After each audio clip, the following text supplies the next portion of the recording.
of no other form of knowledge that has had such a deep and lasting impact on history that has actually been studied by so few people.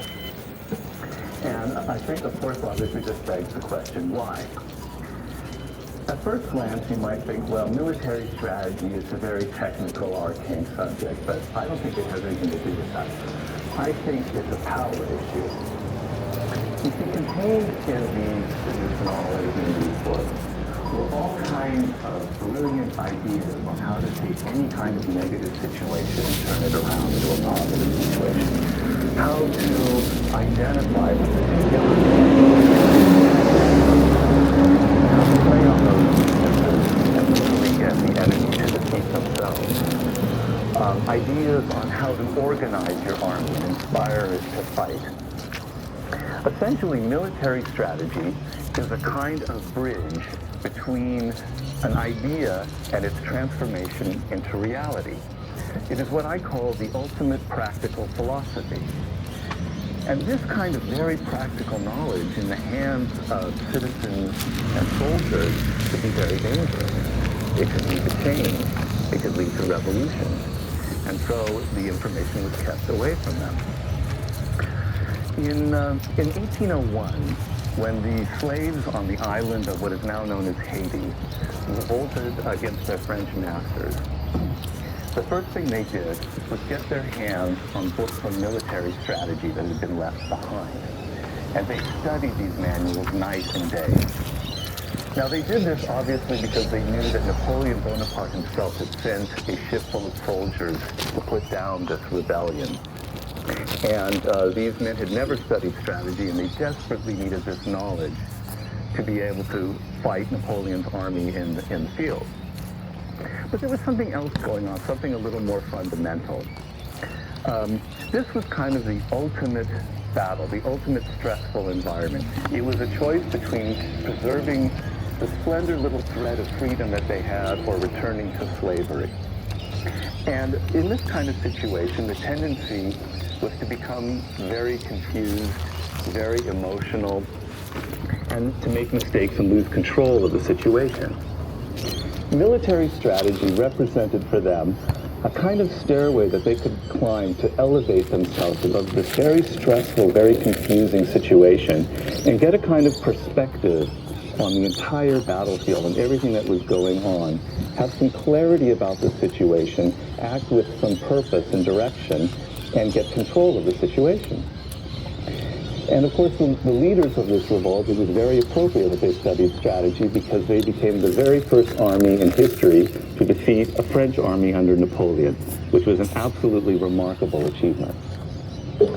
Now, you're probably wondering, it's all very interesting, Mr. Green, on a historical level and all that, but what does that have to do with us now? We don't live in times like that. This is an enlightened modern era, and everything has changed. Well, I'm here to report that, in fact, nothing has changed. Military strategy remains a subject that is really only studied in depth by specialists in very cloistered military schools. A very small number of people, mostly men, which is basically the same situation that has prevailed for thousands upon thousands of years. Now, I'm not suggesting that there are elites in this country who are controlling access to this information on military strategy. I think there's something else going on, something ideological or cultural. We live in a culture that tends to promote certain values and ideals. Values of getting along with other people, cooperating, being a team player, not creating a lot of conflict or confrontation. These are values of peace. War, on the other hand, is seen as something rather dark and sinister, a relic of our barbaric past. Now, for a modern democracy, a superpower, war is a necessary evil. And as a necessary evil, we have a military, a group of specialists who study and wage wars for us. It's almost as if we erect this incredibly solid barrier. On this side, we have the military, and on this side, we have social or private life. And a person who would cross this barrier and take this knowledge that is contained in the art of war and would actually try to apply it in a social situation like an office, for instance, that such a person would bring a lot of aggression, a lot of conflict and confrontation to this sort of delicate social environment.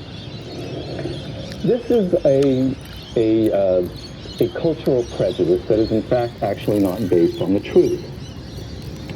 2,500 years ago, the great Chinese strategist Sun Tzu defined the art of war in a way that I think will never be surpassed. He said, the art of war is to win with minimum bloodshed and minimum violence. That is, to win a war, you have to shed a lot of blood. You must not fight that war. But the closest that an artist of war tries to get as close to this ideal as possible. So in fact, a person who is steeped in the art of war knows how to resolve a conflict in a sane and rational manner. A person steeped in the art of war knows how to avoid petty entanglement, how to choose his or her battles very carefully. A person who knows the art of war actually creates less conflict around him or her, less resistance, and less problem. Now, this is...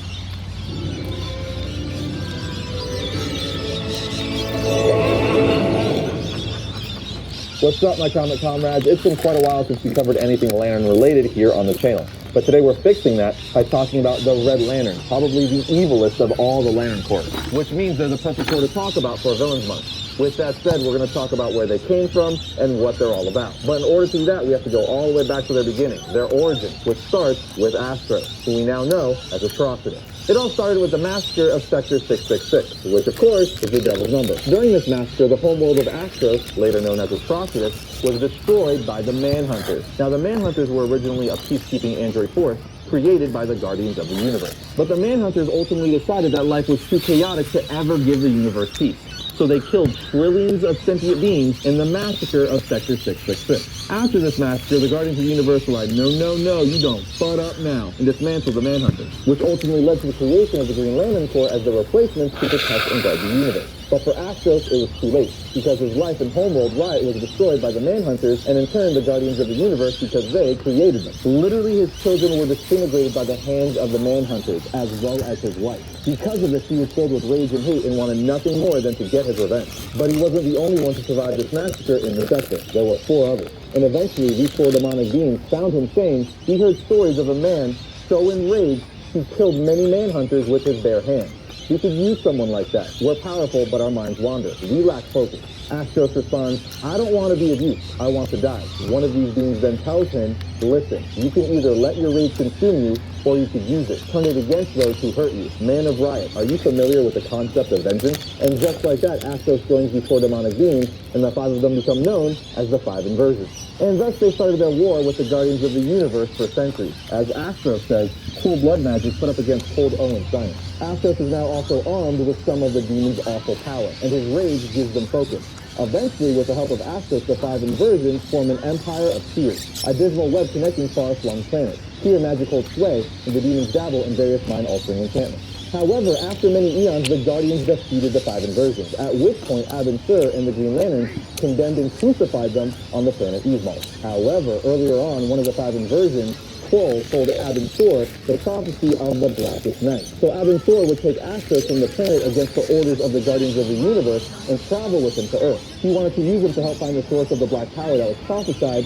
to consume the universe. But on the way, Astros was able to escape his restraints and fatally wound Abin Sur, making him crash land on Earth. And yes, I know exactly what you're thinking. Astros, or Atrocitus, is responsible for Abin Sur's death, which led to Hal Jordan getting his ring, becoming the Green Lantern of Earth. Sinestro would eventually return Astros to the planet Yzmal and renew his crucifixion. Yeah, kinda dark, but hey, it's Villains Month. Yzmal is a lonesome corpse planet with poison fogs and hemorrhaging seas.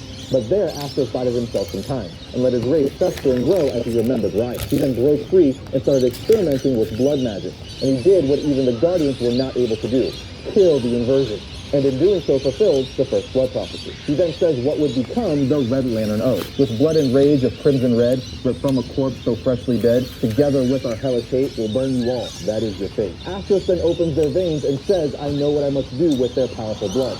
Build the power battery. He continues to say, and with it I empower the rage within me. Heart replaced by the red ring. Blood expelled, and in its place, red liquid of pure rage. I am remade as Atrocitus, the first Red Lantern. He then goes on to say, I use what's left of the inversion's blood to conduct my second blood prophecy, saying, universe, reveal your secrets. And with that, he sees a vision of the future Red Lantern Corps. And just like that, my friends, that's how the Red Lanterns were created. Now that you know where the Red Lanterns came from, it's time to talk about several of its members. Obviously, we have the leader and creator of the Red Lantern Corps, Atrocitus, who we've basically been talking about this entire episode. So since we've been talking about him so much, it's time to move on to some other members, like Bleez. Bleez was the most beautiful woman on her planet. She was royalty and lived a pretty good life, except she had to deal with a bunch of unwanted suitors. And one day, one of these suitors who was in the Sinestro Corps killed her mother and then tried to enslave her. But a red power ring came to her, at which point she killed him and became a Red Lantern. Atrocitus also robbed Bleez of her intelligence, as he does with all of his lanterns, but eventually he gave it back to her. Then we have Rancor. He's the second Earthling to officially be inducted into the Red Lantern Corps. His name is John Moore. He's one of those types that always held in his rage, letting it fester inside of him and build up. And one day, after watching his brother be beat to death and doing nothing to help him, his rage finally exploded, at which point a Red Lantern ring found him,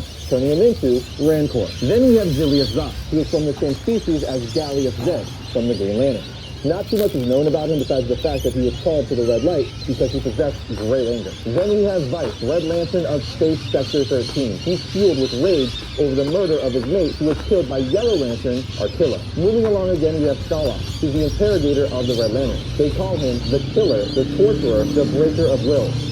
That's how good he is at his job. We also have Ratchet, who looks like a giant brain with tentacles. He comes from an alien race that doesn't need any kind of physical contact. And when he broke this rule, he was imprisoned, at which point he felt massive rage, turning him into a Red Lantern. And the last Red Lantern I'll mention, but certainly not least, is Dexstar. He's definitely a fan favorite because he's a household cat turned Red Lantern. Literally, Dexstar was once an ordinary house cat, but after the loss of his owner due to a burglary gone wrong, he became a stray cat. One day, two thugs caught him, put him in a bag, and then threw him off the Brooklyn Bridge to watch him drown. As the two thugs are discussing whether he'll die on impact, a red power ring flies to the cat, sensing his rage, turning him into the Red Lantern now known as Dexstar. It's actually a pretty fun origin and character. Again, it's a household cat that turned into a Red Lantern. That's pretty awesome. As for the Red Lantern's powers, they basically have all the same powers as other Lantern Corps, as their rings control their respective light, willing it into hard light in any shape they can imagine. But some of the powers and ways they use their red light does differ from other Lantern Corps. The most prominent difference would be something called the caustic effect. This allows the Red Lanterns to drain away the power of other lanterns almost like a poison. Because of this, lanterns who survive a Red Lantern attack will begin to lose power from the Red Lantern's almost napalm-like attack. It's pretty dope. Another big difference is the way they project their energy. Of course, they could shoot beams and make force fields and bubbles with their rings. But the Red Lantern's attacks often come from their mouth, as if they're spitting fire and blood on it. The last big difference is that the Red Lantern's ring replaces the heart of the lantern who wields it. Because of this, removing a Red Lantern's ring often leads to death if there's no medical attention around. But just like that, my friends, you now know who the Red Lanterns are and what they're all about. They're by far one of the most interesting and evilest Lantern Corps created to date. But just like that, let us know what you think of the Red Lantern Corps. Do you think they're cool, dumb? Do you have a favorite member? Let us know all of that in the comments section. And that's going to do it for today's episode of Variant. But if you enjoyed today's episode, be sure to check out this video right here. And if you like our channel, like I always say, Whatever.